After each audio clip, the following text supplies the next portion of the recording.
પપ્પા પ્રગટ પરમેશ્વર એક, તય છોડનાર પૂજત અનેક. જેમ કહો જન્મ દિરાવસ ભયો, પૂરવ સંબંધ સુધ બુદ્ધ બોલ ગયો.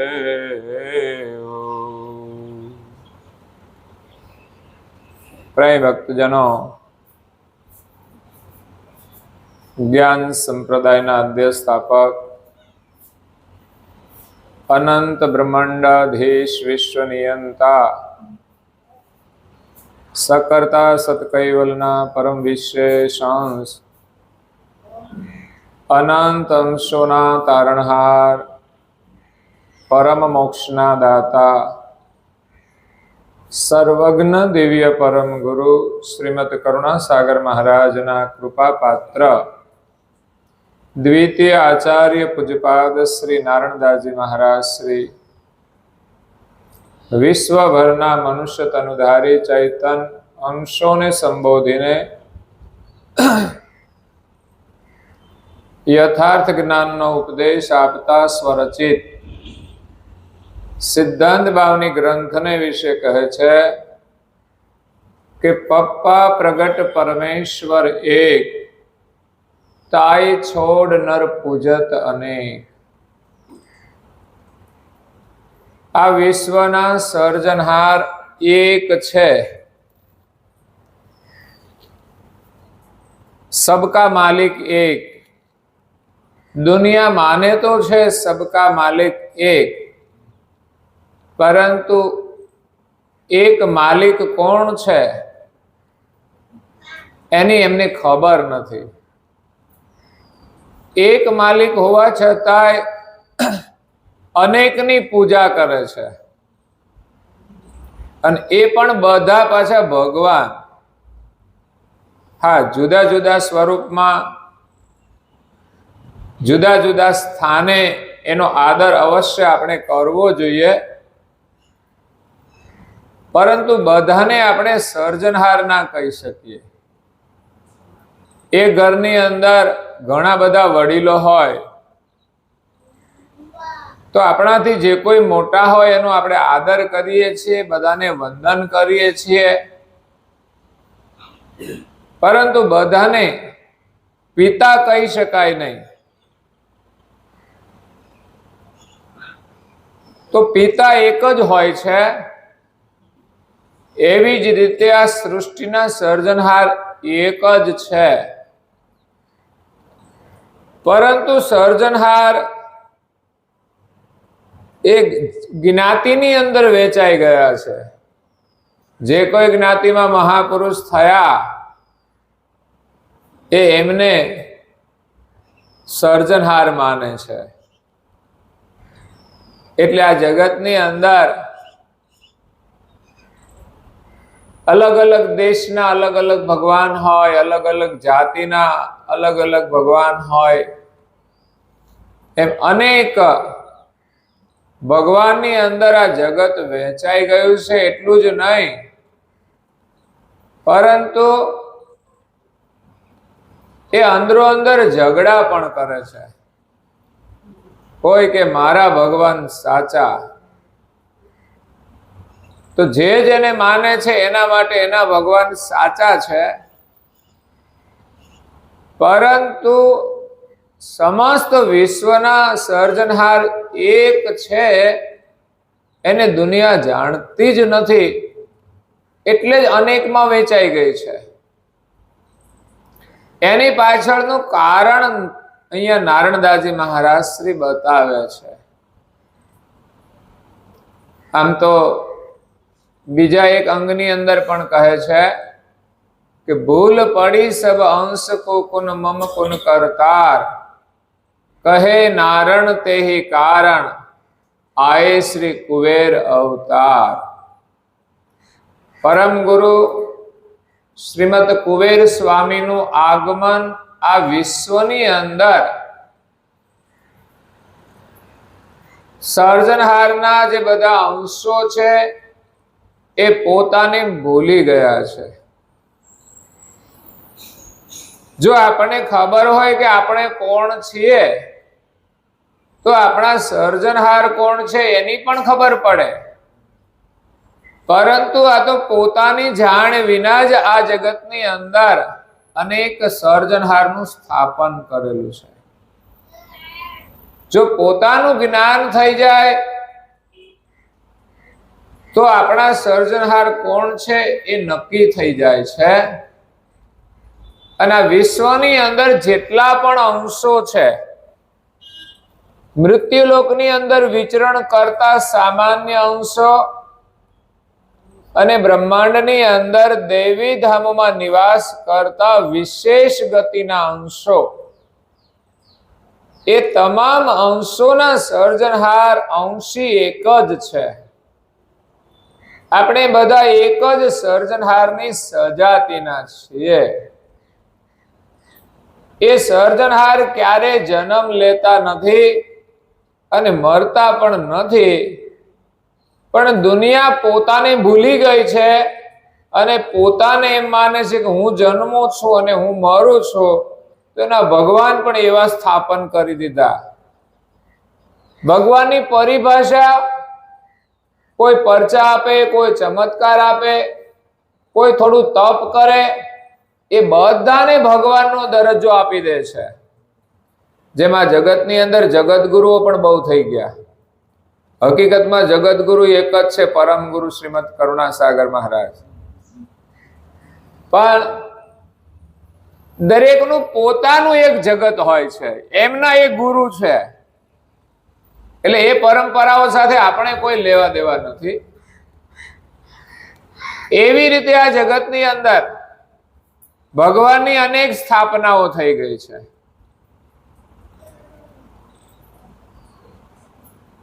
તો અંશ પોતાના સ્વરૂપને જાણતો નથી અને એમને ન જાણે ત્યાં સુધી આપણા સર્જનહાર કોણ છે એનો પર નિર્ણય થઈ શકતો નથી. એટલે પરમ ગુરુનું આગમન સર્જનહારના સાનિધ્યમાંથી, સર્જનહારની આજ્ઞાથી તમામ અંશોને પોતાની ઓળખાણ કરાવી અને આપણા સર્જનહાર કોણ છે એની ઓળખાણ કરાવવા માટે આવ્યા છે. ભૂલ પડી સબ અંશ કો કુન મમ કુન કીર્તાર. હું કોણ છું અને મારા કર્તા કોણ છે એમની જાણ લઈને પરમ ગુરુ આવ્યા છે, એમનું જ્ઞાન લઈને આવ્યા છે, એનો અનુભવ લઈને આવ્યા છે.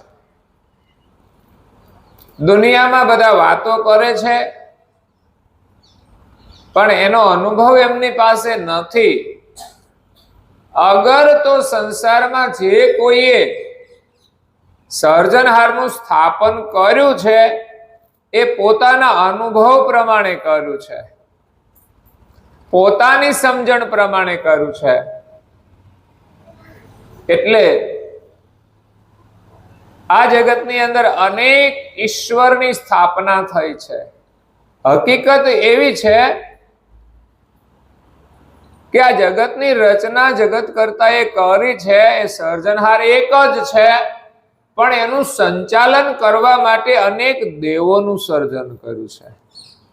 અને અનેક દેવોને આ જગતના જીવો સર્જનહાર તરીકે સ્થાપિત કરે છે. એટલે એકના અનેક સર્જનહાર થયા.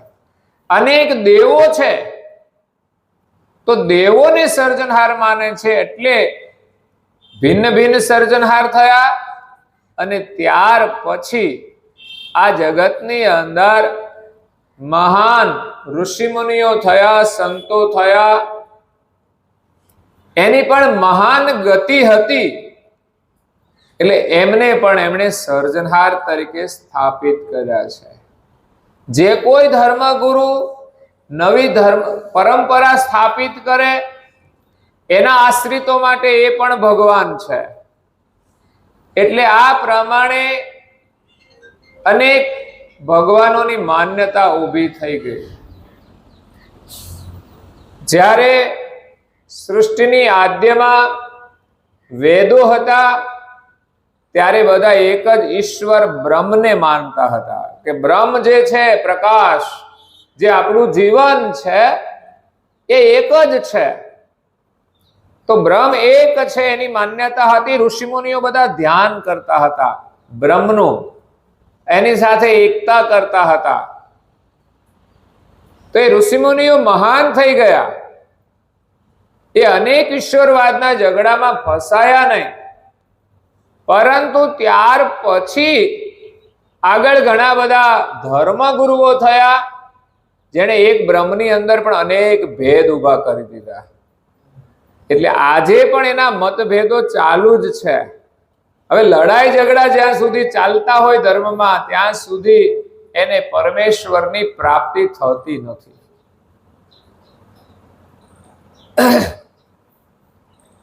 અને જેણે એક બ્રહ્મની સાથે એકતા કરી છે, એને આ સંસારમાં ધર્મવાદનો કોઈ ઝઘડો જ હતો નહીં. એ તો દરેકની અંદર પરમેશ્વરને જોતા હતા કે બધાની અંદર બ્રહ્મ છે, તો કોઈના પ્રત્યે રાગ નહીં, કોઈના પ્રત્યે દ્વેષ નહીં. એટલે એ મહાપુરુષો મહાન થઈ ગયા છે. છતાં પણ એ સર્જનહારને પ્રાપ્ત કરી શક્યા નથી, કારણ કે એની જાણ આ જગતની અંદર બધા જ વિસરી ગયા છે. એટલે આ જગતના સર્જનહાર કોણ છે એનો અનુભવ કોઈની પાસે નથી. એટલે નારણદાસજી મહારાજ શ્રી કહે છે, પપ્પા પ્રગટ પરમેશ્વર એક, તાઈ છોડ નર પૂજત અનેક. આ વિશ્વના સર્જનહાર પરમેશ્વર, ઈશ્વરોના માથે જે શિર પર છે, પરમ ઈશ્વર, ઈશ્વરો છે, પણ એના શિર ઉપર પરમેશ્વર બિરાજેલા છે. એ એક જ છે. એ આજે આ વિશ્વની અંદર દિવ્ય પરમ ગુરુએ પ્રગટ થઈને એ ઈશ્વરની ઓળખાણ કરાવી છે. પપ્પા પ્રગટ પરમેશ્વર એક. આજે આપણી સામે દિવ્ય પરમ ગુરુ પ્રગટ થયા છે, જેમણે એક જ પરમેશ્વરની આ જગતમાં સ્થાપના કરી છે.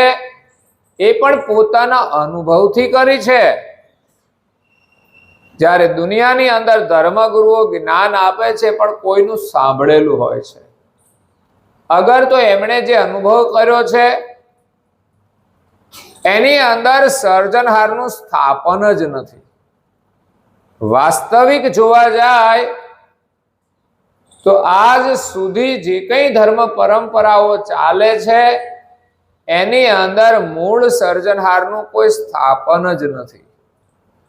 કારણ કે જેનો જન્મ થયો અને જે મૃત્યુ પામ્યા એને સર્જનહારની માન્યતા આપી, પણ એ વાસ્તવિક સર્જનહાર નથી કે જેનો જન્મ થાય અને મૃત્યુ થાય. એ સર્જનહાર ના હોઈ શકે. પછી જે બ્રહ્મની માન્યતા છે કે એક બ્રહ્મ બધે જ વ્યાપક છે, એ સર્જનહાર છે.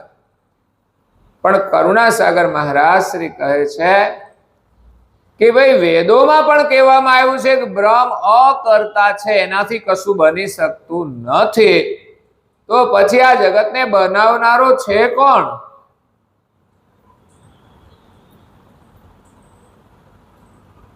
એ પ્રમાણે આ જગતના સર્જનહાર કોણ છે એની સાચી જાણ જગતમાં કોઈને નથી. અને પોતે કોણ છે એની પણ ખબર નથી. લોકો માને છે હું આ છું, હું તે છું, પરંતુ ખરેખર આપણે બધા જ પોતાને ભૂલી ગયા છે. કરુણાસાગર મહારાજ શ્રીએ તો ઓળખાણ આપી કે આપણે કૈવલના અંશ છીએ. એટલે આપણી શ્રદ્ધા અને માન્યતા છે, આપણે પરમ ગુણની ઉપાસના કરીએ છીએ અને કૈવલનું ભજન કરીએ છીએ, પણ હજુ આપણે આ શરીરની અંદર આપણે પોતાને જાણતા નથી.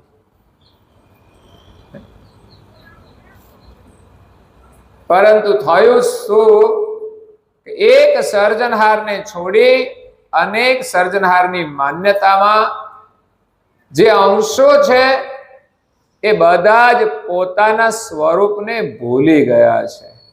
નહીં તો અનેક માન્યતા ના થાય. જેમ કહું જન મદિરાવશ ભયું, પૂરવ સંબંધ શુદ્ધ બુદ્ધ ભૂલ ગયું. જેમ કોઈ માણસ મદિરાનું સેવન કરે અને અધિક સેવન કરે તો શું થાય છે?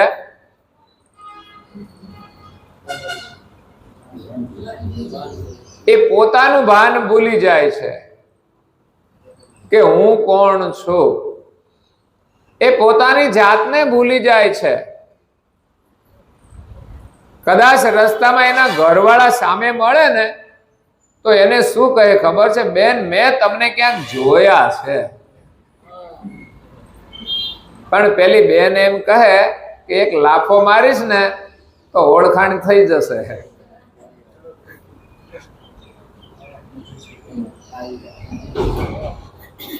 અનેકને પિતા કહેવાનું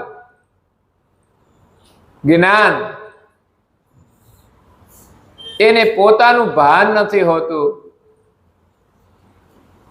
કે અનેકને પિતા કહે છે. જેમ મદિરાનું સેવન કરે છે ને માણસ શુદ્ધ બુદ્ધ ભૂલી જાય ને ગમે ત્યાં પડ્યો રહે છે, એવી જ રીતે આ સંસારની અંદર જે બધા અંશો છે આવ્યા, પણ એમણે પણ મોહ માયા રૂપી મદિરાનું સેવન કર્યું છે. આપણે કઈ દારૂડિયાથી કમ નથી હો. આપણે હસવું આવે કે આપણે મદિરા પીધો છે ને જોની કેવો બેહાલ થઈને ભટકે છે. પણ આ સંસારમાં જેટલા છે બધા જ મદિરાના નશાની અંદર જ ફરે છે. એમણે થોડા હલકા મદિરાનો નશો કર્યો છે ને આપણે થોડો ભારે માયલા મદિરાનો નશો કર્યો છે.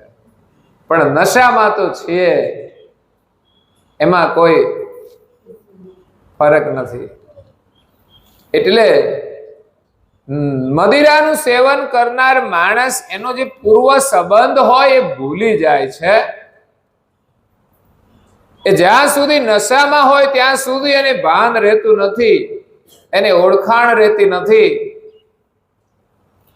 એવી જ રીતે સર્જનહારે આ જગતની રચના કરી અને પોતાની અંતર્વૃત્તિના અંશોને ઉત્પન્ન કરીને આ જગતમાં આનંદ કરવા માટે મોકલ્યા.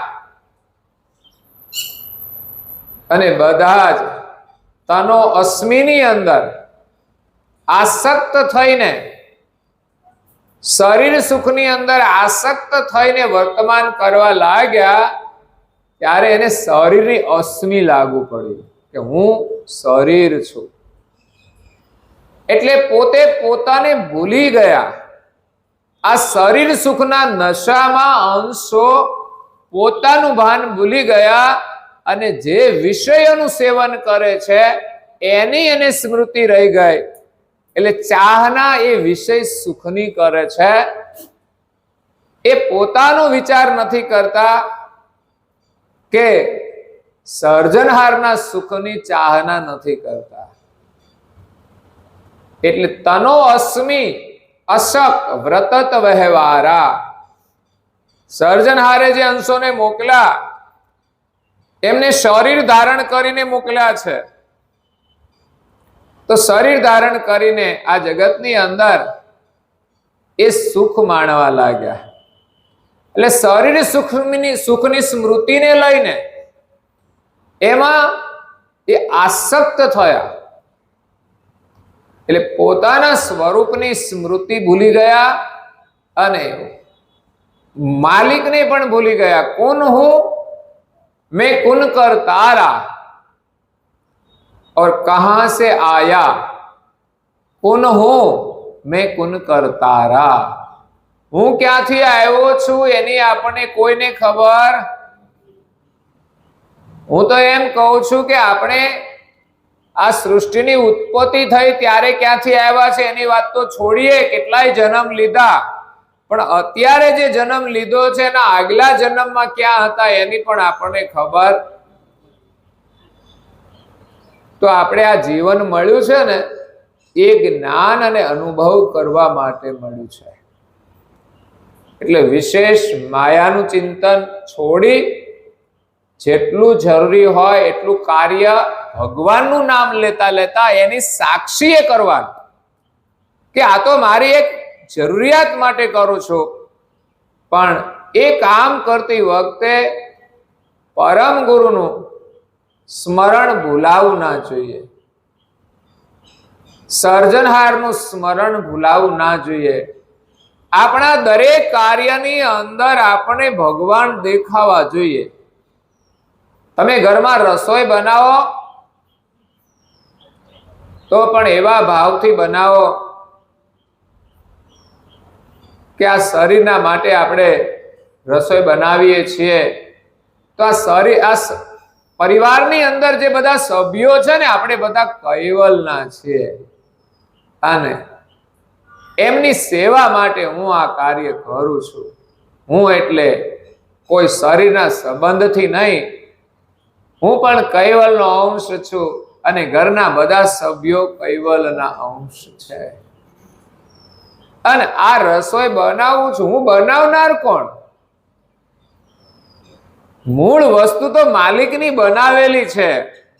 ઘઉં માલિકે બનાવ્યા ત્યારે તો આપણે રોટલી બનાવીએ છીએ, અને એ પણ કઈ સીધા ઘઉંની થોડી રોટલી બને છે, એને લોટ તો કરવો પડે છે ને. એ કઈ આપણે નથી કરતા, એ પણ કોઈના પાસે જઈએ છે ને એક સાધન કરે છે, આપણા હાથે થતું નથી. ત્યારે આપણે રોટલી બનાવીએ છીએ ને એ પણ પાછું શીખવું પડે. હા, એ તો ભાઈઓને આપજો, રોટલી બનાવે તો કેજો. એ રોટલી તો નહીં બનાવે, કદાચ રોટલો બનાવી દે. એટલે એ પણ અભ્યાસ પછી બને છે, પણ મૂળમાં જોઈએ તો આપણે ક્યારે બનાવીએ? આપણે પણ નથી બનાવી શકતા. હવે સર્જનહાર આપણને જીવન ન આપે તો આપણાથી થાય શું? કહો. આ શરીર એમનું બનાવેલું છે, આપણું બનાવેલું, એની અંદર આપણે રહીએ છીએ તો આ બધી બનાવવાની કલા પણ એમણે જ મૂકેલી છે. હવે આંખોમાં દેખાતું ના હોય તો શું કરીએ? આપણા હાથ કામ ના કરતા હોય તો શું કરીએ? એક ભાઈના હાથ જરા આમ થઈ ગયા હતા, એ કે હાલું ચાલુ બધે જવાય ખરું, પણ મારાથી કશું કામ થતું નથી. બાકી ગામમાં કે ખેતરમાં જઈ આવું, જોઈ આવું ખેતરમાં શું શું વાવ્યું છે, કેવું છે, પણ મારાથી કામ નથી થતું, મારે જાતે કપડાય નથી પહેરાતા. તો આપણે કરીએ છે શું? આ તો ભગવાનની દયાથી આ બધું હરખું હાલે ત્યાં સુધી આપણાથી થશે, બાકી હું આપણે કરવું નહીં.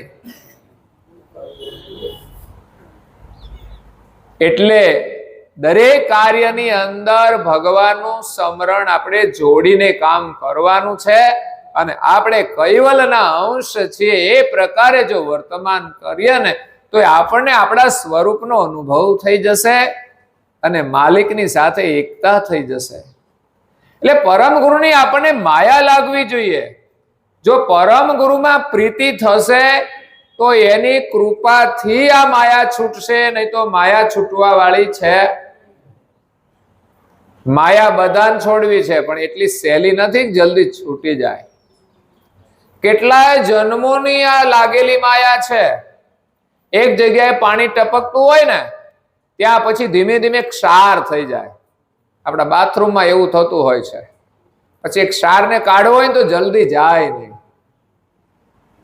એવી રીતે આ વાસનાનો ક્ષાર જે જામી ગયો છે ને એ એટલો જલ્દી જતો નથી. એટલે આપણે કોણ છીએ, ક્યાંથી આવ્યા છીએ, અને મહત્વનું આ શરીર છૂટ્યા પછી ક્યાં જવું છે એ વિચાર આપણે કરીએ છીએ. એની ચિંતા કરીએ છીએ, પરંતુ આ જગતની અંદર તમામ અંશો વિપરીત પરિસ્થિતિને વશ થઈ ગયા છે. વિપરીત ઉલટી પરિસ્થિતિને, જે કરવાનું છે એ કરવાને બદલે ઉલટું કાર્ય કરવામાં બંધાઈ ગયા છે. વિપરીત વશ સબ જુગ ભયો લહો નહીં નિજ સાર, હું કહીનો ને ક્યાં લગી કિયો ન તત્વ વિચાર. આપણી પાસે આ જે કંઈ દેખાય છે ને એ તત્વ વિચારથી જોઈએ તો આમાં આપણું શું? કદાચ આ આજોલ ગામની બધી જમીન આપણા ખાતે હોય તો શું આપણી થઈ જશે? તો આ જે તત્વોની દુનિયા છે, આજે બધા મકાનો છે, પણ 100 વર્ષ પછી જોશો તો આમાંથી ખબર નહીં કેટલા રહે. માણસો તો જવાના, પણ આ મકાનો છે એ માત્ર આપણે તો રહીને જ ચાલ્યા જવાના. એમાં આપણું કહેવાનો દાવો આપણે રાખીએ છીએ, પણ કઈ વસ્તુ આપણી થતી નથી. આ શરીરે નષ્ટ થઈને જમીનમાં ભળી જવાનું, આ મકાનો જમીનમાં ભળી જવાના, તો આખર તો આ પૃથ્વી જ છે ને. એની અંદર રહેલું જળ જળમાં ભળી જાય છે, અગ્નિ અગ્નિમાં, વાયુ વાયુમાં, આકાશ આકાશમાં, અને એક દિવસ 5 તત્વોનો પણ નાશ થઈ જશે. તો રહ્યું શું? એ જ માયામાં આપણે પ્રીતિ કરી છે ને, અને ખુદને ભૂલ્યા છીએ અને આ જન્મ મરણના ચક્રમાં ફરીએ છીએ. પણ જેમાં આપણે પ્રીતિ જોડી છે એ તો રહેવાનું જ નથી, એનું તો કોઈ અસ્તિત્વ જ નથી. આજે બન્યું છે ખરું, પણ હકીકતમાં એનું અસ્તિત્વ છે નહીં.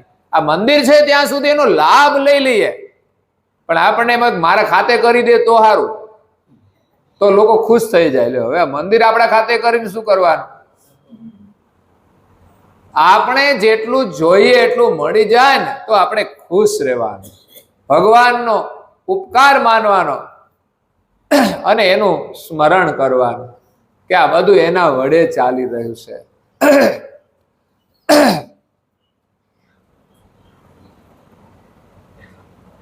તો આપણે ક્યાંથી આવ્યા છીએ, કોણ છીએ, અને આપણા માલિક કોણ છે એ આપણે ભૂલી ગયા છે. એના માટે નારણદાસજી મહારાજ શ્રી કહે છે, કહું દ્રષ્ટાંત જે અનુપમ સારા. આ વિગત સમજવા માટે હું અનુપમ દ્રષ્ટાંત આપું છું. જાતે સમજો સબ શુદ્ધ વિચારા, જેનાથી તમને શુદ્ધ વિચાર દ્વારા સમજ પ્રાપ્ત થશે.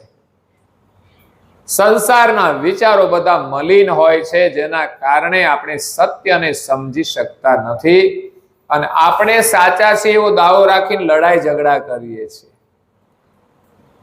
જ્યારે પવિત્ર વચનો સાંભળીએ ત્યારે આપણને શુદ્ધ વિચાર આવે છે અને શુદ્ધ સમજ પ્રાપ્ત થાય છે.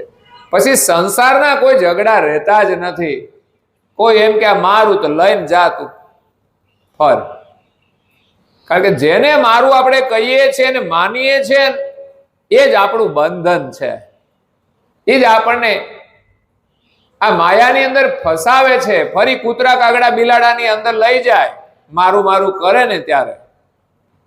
એટલે આપણું કઈ છે નહીં એમ સમજીને આ બધું ભગવાનનું છે. આપણને જેટલું મળ્યું છે ને એને ન્યાયથી ઉપયોગ કરવાનો, એનો દુરુપયોગ ના થાય એ રીતે આપણે જીવીએ તો જીવનમાં આનંદ છે. તો એક દ્રષ્ટાંત આપે છે આ વિગતને સમજવા માટે કે પાતાળ લોકની અંદર આ પૃથ્વીને ધારણ કરનાર શેષ મુનિ છે, જે સર્પ કુળના રાજા છે. આ દુનિયામાં જેટલા પણ સાપ છે ને એના સ્વામી એ શેષ નાગ છે, અને આ પૃથ્વીને ધારણ કરનાર એ શેષ મુનિ છે. તો સર્પ કુળના ઈષ્ટ શેષ નાગ બધાના શિર ઉપર બિરાજેલા છે, અને એના શિર ઉપર પૃથ્વી છે. અને એ સર્પ કુળના બધા અંશો એ પાતાળ લોકની અંદર એ શેષનાગ છે અને એની અનેક રાણીઓ પણ, જે નાગિણી હોય એ પણ ત્યાં પાતાળ લોકમાં છે અને એમના સંતાનો પણ સાપ રૂપે એ પાતાળ લોકની અંદર છે બધા. તો આ પૃથ્વી ઉપર આ જગતની રચના થઈ ત્યારે એ શેષ નાગે એમનો જે સર્પ પરિવાર હતો એમના બધા સાપને આ પૃથ્વીનો આનંદ કરવા માટે પૃથ્વી પર મોકલ્યા કે જાઓ તમે ફરવા જાઓ. જેમ આપણે બધા ફરવા જતા હોય છે ને, એમ સર્પ કુળના બધા સાપને શેષ નાગે આ પૃથ્વી ઉપર ફરવા માટે મોકલ્યા. તો પૃથ્વીમાંથી બહાર કેવી રીતે આવ્યા? તો કોઈ બોરિંગ ડાર તો કરવો પડે કે નહીં? આવે કેવી રીતે? જમીનમાંથી કે એમ જ ના નીકળે. પરંતુ શેષ મુનિએ દરેક સાપને એના મુખમાં એક મણી આપ્યો. હવે સાપને હાથ તો હોતા નથી કે હાથમાં લઈને જાય, એટલે એના મુખમાં મણી મૂકી દીધો. એટલે મણીના પ્રભાવથી જમીન એને જગ્યા આપી દે. એટલે એ રીતે રસ્તો થયો અને બધા સાપ પૃથ્વી પર આવ્યા અને બધા આ પૃથ્વી ઉપર આનંદ કરવા લાગ્યા. સ્થાવર અને જંગમ સૃષ્ટિ જોઈ અને એને પણ આનંદ આવ્યો છે. ચારે બાજુ વિચરણ કરે છે પર્વતોમાં, બધી જગ્યાએ. શેષ ધામની અંદર સૂર્ય નથી એટલે ત્યાં ગરમી નથી. જ્યારે અહીંયા મૃત્યુલોકમાં આવ્યા તો અહીંયા સૂર્યનો ઉદય થાય છે, એનો તાપ પડે છે, એની ગરમી લાગે છે અને ગરમી લાગે એટલે તરસ પણ લાગે છે. તરસ લાગે એટલું નહીં, ભૂખ પણ લાગે. થોડા હાલીએ ચાલીએ ફરીએ તો શેષનું જે ધામ છે પાતાળ લોક, ત્યાં એને ભૂખ તરસની કોઈ ચિંતા જ નહોતી, કારણ કે ધામ દૈવી ધામ છે. એટલે લોકો અહીંયાથી પુણ્ય કરીને કે સ્વર્ગ મળી જાય તો ખાવા પીવાની ચિંતા નહીં. સ્વર્ગમાં તો શું છે કે જે તમે ઈચ્છો તે મળી જાય, કારણ તમે એટલું બધું પુણ્ય કર્યું હોય ને એટલે તમારું બેલેન્સ જમા હોય ને એટલે તમને બધું મળી જાય. અને આ જગતમાંય બધા આવે છે તો કઈ એમ જ થોડું બધાને મળે છે. એ તો જેનું જેટલું પુણ્ય છે એ પ્રમાણે મળે છે. નહીં તો બધા સર્જનહારના જ છીએ. એકને ગરીબ શા માટે બનાવ્યો, એકને અમીર શા માટે? પણ એ જેવું પુણ્ય કર્યું છે એ પ્રમાણેનો જન્મ થયો છે અને જન્મા પછી પણ એને જે કંઈ મળે છે એના પ્રારબ્ધ અને પુરુષાર્થ અનુસાર મળે છે.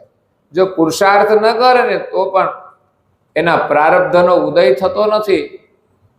એટલે એકલા પ્રારબ્ધ ઉપર છોડી દે ને એનું તો પ્રારબ્ધ જ ખરાબ હોય છે. એના વિચાર એવા હોય કે મારું પ્રારબ્ધ સારું છે તો સારું થશે, હું શા માટે પુરુષાર્થ કરું? તો સમજવાનું કે એનું પ્રારબ્ધ નબળું છે એટલે માણસ નેગેટિવ વિચાર કરે. પણ જેનું પ્રારબ્ધ સારું હોય એ ક્યારેય નવરા ના બેસી રહે.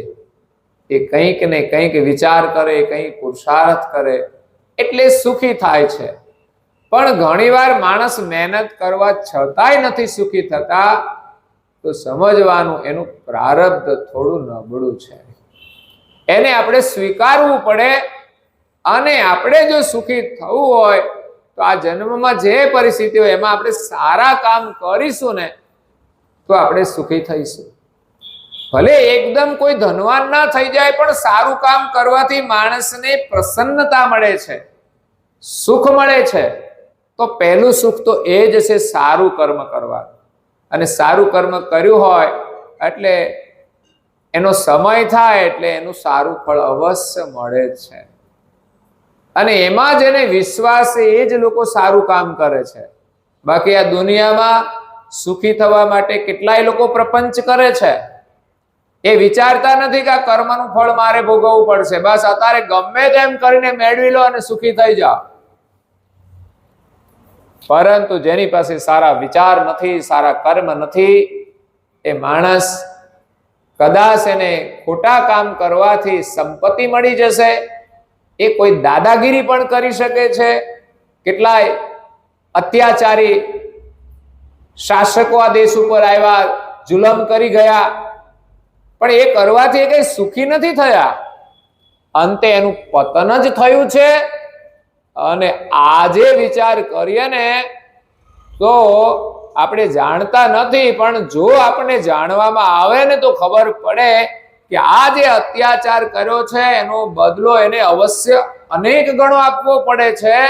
ત્યારે કયા નરકમાં જઈને સડતા હશે. એટલે કોઈને પણ આપણાથી સહેજ પણ દુઃખ ના થવું જોઈએ. એ પ્રમાણે આપણે જીવીશું ને તો સુખી થઈશું. અને સુખી થવાની ચાહના હોય, બીજાને સુખી કરો એટલે તમે સુખી થવાના. એટલે તો પરિવારની અંદર તમે જુઓ તો મા બાપ શું કરે, એ ખૂબ મહેનત કરે, કષ્ટ વેઠે અને એના છોકરાને સુખી કરે છે. એના છોકરાને સુખી કરવામાં જે સુખ માને છે, મારો છોકરો સુખી એટલે અમે સુખી, એ કષ્ટ સહન કરીને પણ બાળકો માટે મહેનત કરે છે. એટલે આ રીતે બધા જે સર્પ આવ્યા હતા એને ભૂખ અને તરસ લાગી, એટલે કેટલાક દિવસ તો ભૂખ સહન કરી. ખાવું કેવી રીતે? મુખમાં તો મણી હતો, અને જો ખાવા જાય તો મણી છોડવો પડે. પણ થોડા દિવસ ભૂખ સહન કરી, તરસ સહન કરી, પણ પછી એનાથી સહન ન થયું ને અતિ દુઃખી થઈ ગયા. ત્યારે ભક્ષણ કરવા માટે, ખાવા માટે મુખમાં રહેલો મણી હતો એ એમણે જમીન ઉપર મૂક્યો. પણ આ મણીનો ગુણ એવો હતો કે એ મણી જ્યાં ટચ થાય ને એટલે જમીન એને જગ્યા આપી દેતી. જેવી રીતે પાતાળ લોકમાંથી આવ્યા તો જગ્યા થઈ ગઈ, એવી જ રીતે એને જમીન ઉપર મૂક્યો અને જમીને જગ્યા આપી તો સીધા જતા રહ્યા પાતાળ લોકમાં. તો એ મુખમાં કાઢેલી મણી એ પાતાળમાં ગઈ, પણ પછી એની જાતે ફરી કઈ પૃથ્વી પર આવી શકતી નથી. તો હવે આ સર્પ કુળના જેટલા સાપ હતા એ બધા અહીંયા રહ્યા, પણ એ પાતાળ લોકમાં જઈ શક્યા નહીં. મણી છોડ્યા પછી આ પૃથ્વી ઉપર બધે રખડતા થઈ ગયા, અને જેણે જેવા કર્મ કર્યા એ પ્રમાણે પછી આ 84 માં ફરતા થઈ ગયા. એટલે હવે સાપ બધાને જો પાતાળ લોકમાં જવું હોય તો કેમ જાય? કોઈ એકાદ સાપ પાતાળ લોકમાંથી જો આવે મણી લઈને, અને આ બધાને જો મણી આપે તો બધા સાપ જઈ શકે. એ સિવાય પાતાળ લોકમાં જવાનો કોઈ રસ્તો હતો નહીં. એટલે બધા જ સાપ શુભ અને અશુભ કર્મ કરી અને આ પૃથ્વી પર સુખ દુઃખ ભુક્તમાન કરે છે, ઉચ્ચ નીચ શરીર પ્રાપ્ત કરે છે, પણ કોઈ પાતાળ લોકની અંદર શેષના ધામમાં જઈ શકતા નથી. એ પ્રમાણે આ દ્રષ્ટાંતનો સિદ્ધાંત જો માણસ સમજે ને તો આ જગતની અંદર ભૂલા ના પડે. જો આ દ્રષ્ટાંતને સમજવામાં આવે અને એ પ્રમાણે આપણે બધા જ સર્જનહારના ધામમાંથી આવ્યા છીએ, અને આવ્યા ત્યારે સર્જનહારે આપણને આ જગતમાં મોકલ્યા હતા, પણ મણી આપીને મોકલ્યા હતા. કયો મણી? જ્ઞાન રૂપી મણી, આપણા સ્વરૂપની જાણ રૂપી મણી. જાણ રૂપી મણી આપીને મોકલ્યા હતા, પરંતુ આ બાજુ આવ્યા એટલે ભૂખ ને તરસ લાગી, એટલે ઓલી જાણ જે હતી ને એ મણી એમણે છોડ્યો, અને આ બાજુની જે જાણ હતી ને એ પકડી રાખી. આ બાજુની જાણમાં પણ એવું છે કે માણસ જો પેલી જાણ રાખીને આનંદ કરે તો વાંધો નહીં, પરંતુ આ બાજુની જાણ એટલી બધી પ્રબળ છે ને કે સંસારના સુખને માણવા માટે એટલા બધા આસક્ત થઈ ગયા કે પેલી જાણ ભૂલાઈ ગઈ. આપણે બધા વાતો કરીએ તો જોવો ને બધું આમ બધું ભૂલીને આમ ઓતપ્રોત થઈ જઈએ છીએ. જે થઈ ગયું એ થઈ ગયું, પણ થઈ ગયા પછી પણ આપણે એની વાતોની અંદર એટલા બધા તરબોળ થઈ જઈએ છીએ કે આપણે બીજાની વાતો કરવામાં આપણે પોતાનો વિચાર કરતા કે મારું શું થશે. મોટા ભાગે આપણે બીજાની જ ચર્ચાઓ કરતા હોઈએ છીએ, પોતાની ચર્ચા કરતા નથી કે મારું શું થશે, મારે શું કરવું જોઈએ. બીજાને આપણે કહીએ તારે આમ કરવું જોઈએ, તારે આમ કરવું જોઈએ, તું આવો છે તેવો છે, પણ પોતે કેવો છે એ તો જોતા નથી, એ તો કહેતા નથી કે હું કેવો છું. તો આપણે પોતાને નિહાળીએ તો આપણને આપણું સ્વરૂપ દેખાશે, અને જે મલિન સ્વરૂપ દેખાય છે એને આપણે વાસનાને દૂર કરીને આપણે આપણું શુદ્ધ સ્વરૂપ પ્રાપ્ત કરવાનું છે. તો આપણે બધા કૈવલના અંશ છીએ, એક સર્જનહારના.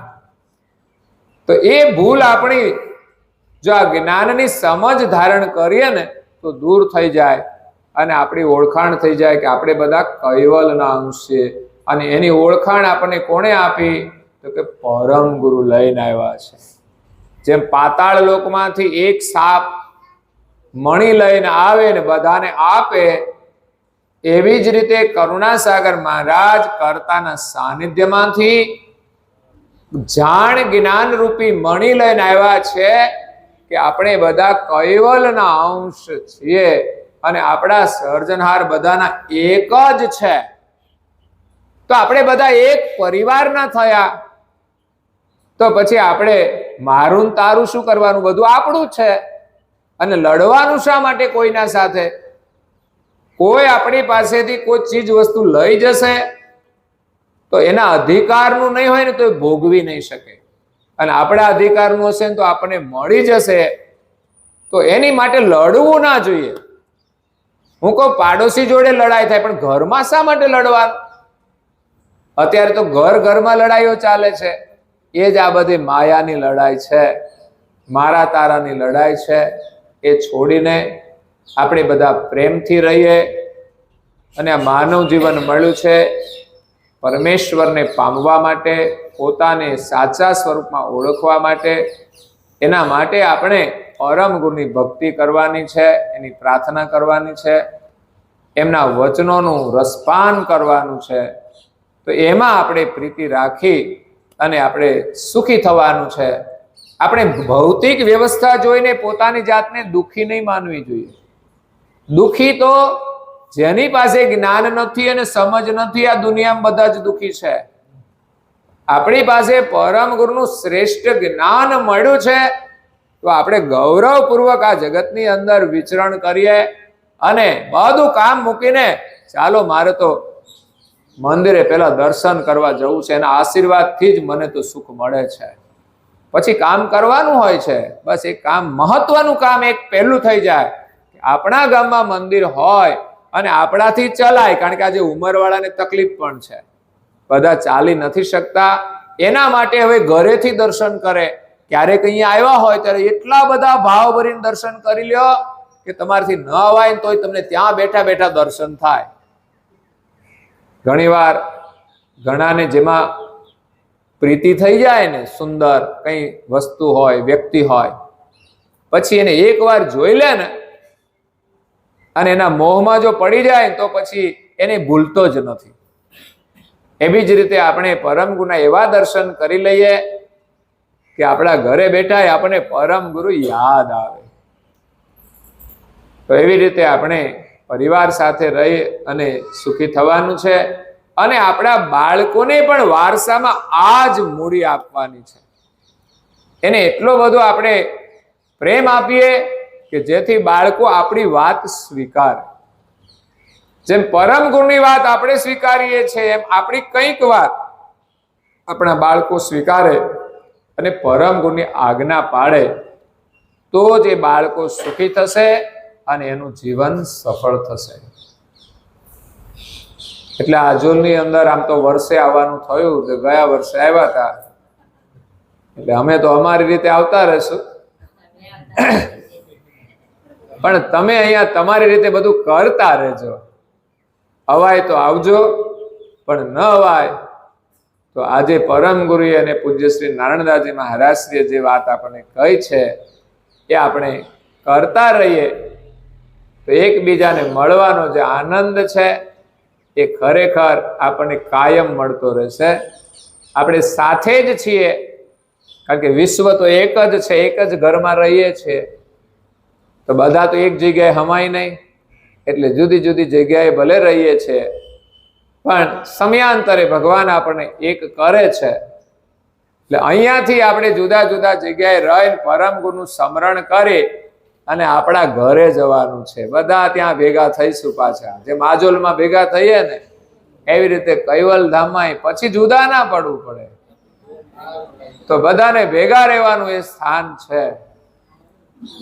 એટલે પરમ ગુરુ જલ્દી આપણને આપણા ધામમાં લઈ જાય, પણ જેટલી આપણી તૈયારી હો જવાની. તમારે જવું જ હોય તો લઈ જશે.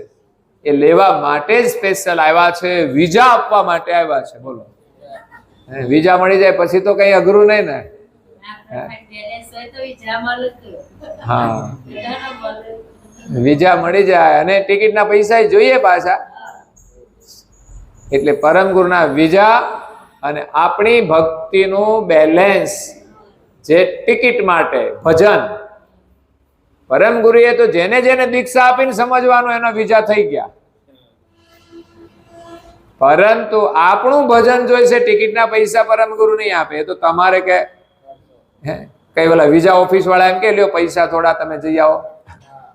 એ તો આપણી મહેનત કરીને આપણે ટિકિટ લેવી પડે. તો એ પ્રમાણે આપણે મહેનત કરીશું. એટલે સમજવાનું, આપણો પાસપોર્ટ કમ્પ્લીટ થઈ ગયો છે, દીક્ષા લીધી છે અને વિઝા પણ આપી દીધા છે, પરંતુ હવે માત્ર ટિકિટના પૈસા ભેગા કરવાના છે. એ જો ટિકિટ આવી જાય એટલે આપણે કૈવલ ધામમાં જઈ શકીશું. તો આ સાથે અહીંયા કથાને આપણે વિરામ આપીએ છીએ. નવા વર્ષની બધાને શુભકામના છે. નૂતન વર્ષના કેલેન્ડરો અમે ખાસ પ્રસાદી રૂપે આપવા માટે જ નીકળ્યા છીએ કે આપ સૌને નૂતન વર્ષના નૂતન દર્શન સાથે આશીર્વાદ મળે. અનેક ભક્તોએ એની અંદર સેવાનું યોગદાન આપ્યું છે, એમને પણ આ આશીર્વાદનો લાભ મળે છે કે ઘરે ઘરે સુધી એમની પ્રસાદી એમના ઘરે જાય અને પરમ ગુરુના જેટલી વાર દર્શન કરે ને ખુશી મળે, એ આ સહયોગી દાતાઓને એનો લાભ મળે છે. અને ઘરમાં જે કોઈ આદર કરીને એના દર્શન કરે છે તો એને પણ લાભ મળે છે. એટલે આપણું કેલેન્ડર આપણા ઘરની અંદર ઉત્તમમાં ઉત્તમ જગ્યાએ રાખવાનું કે વારંવાર આપણને દર્શનનો લાભ મળે. શહેરમાં તમે જાઓ ને એના મકાનો હોય, દરેક વસ્તુ એની જગ્યાએ ફર્નિચરથી બનાવવામાં આવી, દરેક વસ્તુની એક જગ્યા હોય. એમ આપણા માટે કેલેન્ડરની યોગ્ય જગ્યા એવી રીતે કે ત્યાં બીજું કંઈ જ ના લટકાવાય. નહીં તો આપણે એક ખીલી આવીને લટકાઈ દીધું, એના માથે પટ્ટો લટકાયો, એના માથે બુશર્ટ લટકાયો, એના માથે કઈ ત્રીજું લટકાયું. એવું ના થવું જોઈએ.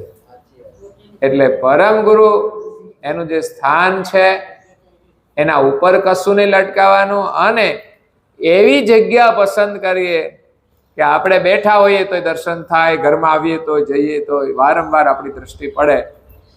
એટલે દિવસમાં 10 વખત તો આપણી નજર કેલેન્ડર ઉપર જવી જોઈએ.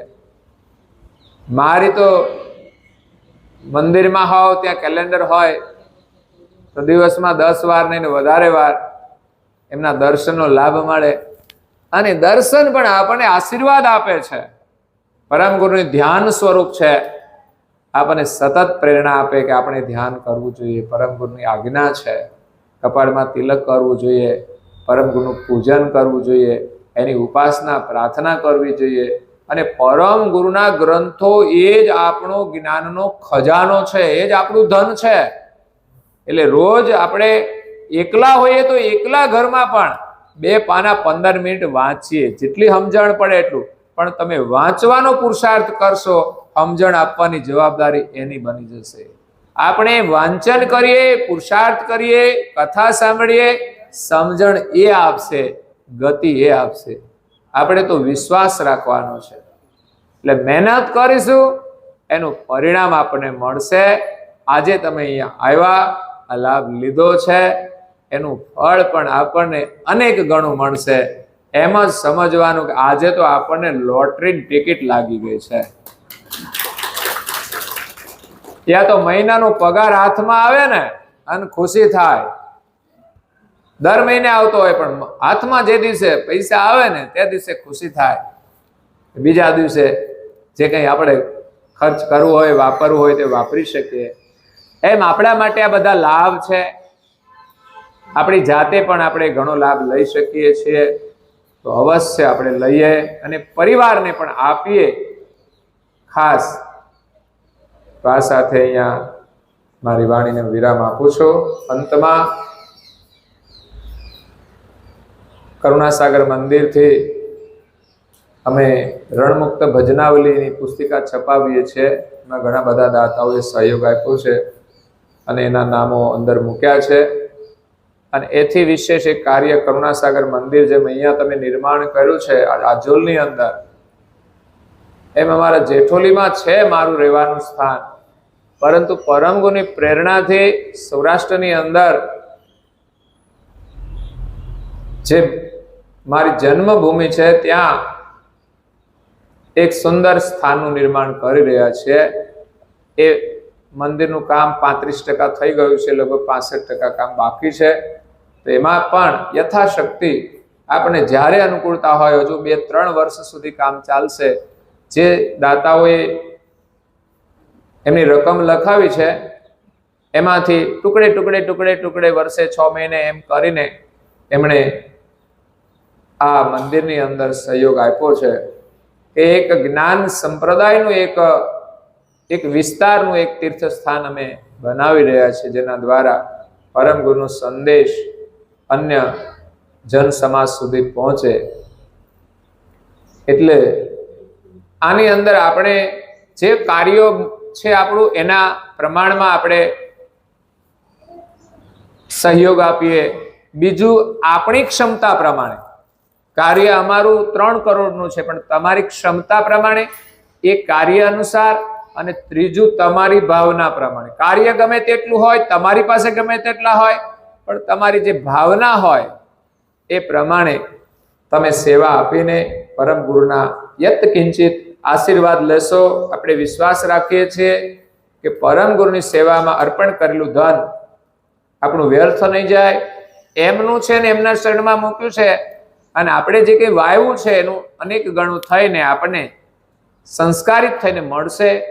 તો ખોટા કંઈ ખર્ચ થતા હોય ને એમાં બ્રેક મારીને સંકલ્પ કરવો કે આમાંથી જેટલા પૈસા બચે ને એટલા મારી સેવામાં વાપરવા.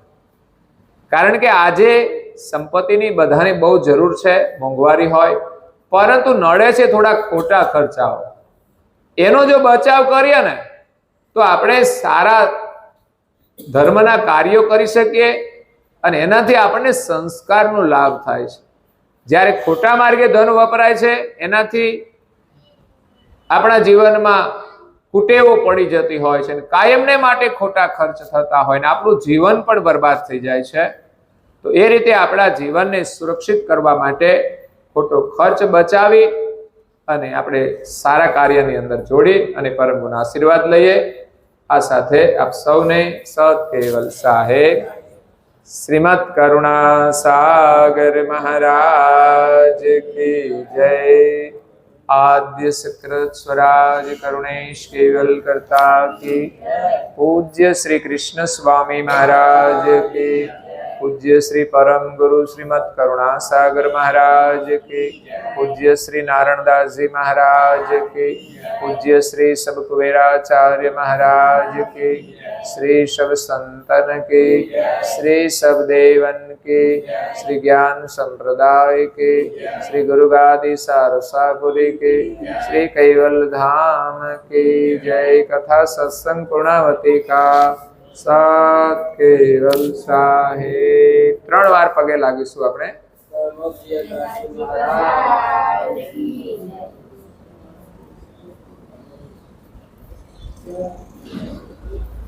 કૈવલ હંસો સત કેવલ સાહેબ. આજુબાજુ પણ સૌને કહેજો પ્રેમથી, સત કેવલ.